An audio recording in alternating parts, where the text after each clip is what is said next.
ফেব্রুয়ারির 12 তারিখে নির্বাচন 2026 সালের। এবার আর ভোট আপনি কাকে দিবেন আপনি কি চিন্তা করে দেখেছেন?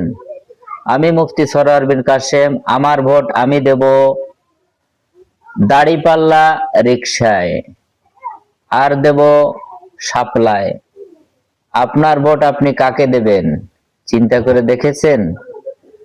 অনেক দল দেখেছি, নতুন দল দেখতে চাই বাংলাদেশের মাটিতে। তাই আসুন আমরা সবাই কাঁধে কাঁধ মিলিয়ে আলেম ওলামাদেরকে জাগিয়ে তুলি, সমাজকে সুন্দরভাবে পরিচালনা করি। আলেম ওলামা যেখানে ভোট দেব ভাই সেইখানে, আলেম ওলামা যেখানে ভোট দেব ভাই সেইখানে। সিল মারেন ভাই সিল মারেন, দাড়ি পাল্লায় সিল মারেন, সিল মারেন ভাই সিল মারেন, রিক্সা মার্কায় সিল মারেন, সিল মারেন ভাই সিল মারেন, শাপলা মার্কায় সিল মারেন। এবারের নির্বাচন সেই রকম নির্বাচন।